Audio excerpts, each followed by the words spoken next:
যদি কেউ আপনার স্মার্টফোনে টাচ করে এবং লক খোলার চেষ্টা করে তাহলে সাথে সাথে কিন্তু তার ছবি উঠে যাবে, বাট সে কিন্তু বুঝতে পারবে না।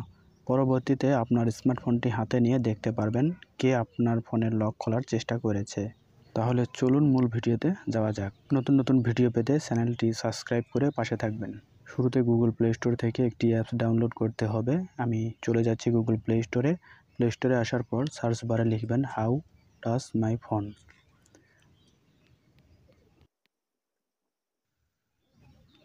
অ্যাপসের আইকনটি ভালো করে দেখে রাখবেন।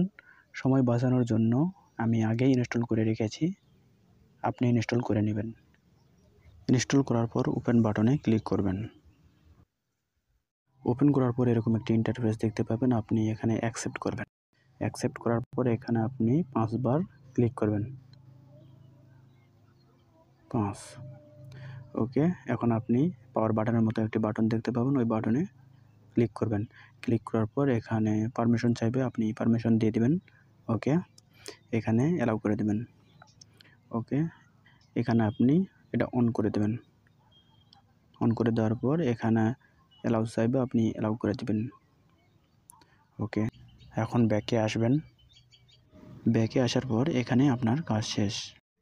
এখন আপনার ফোনটি যদি লক করে রাখেন এবং অন্য কেউ যদি লক খোলার চেষ্টা করে তাহলে এখানে তার ছবি দেখতে পাবেন।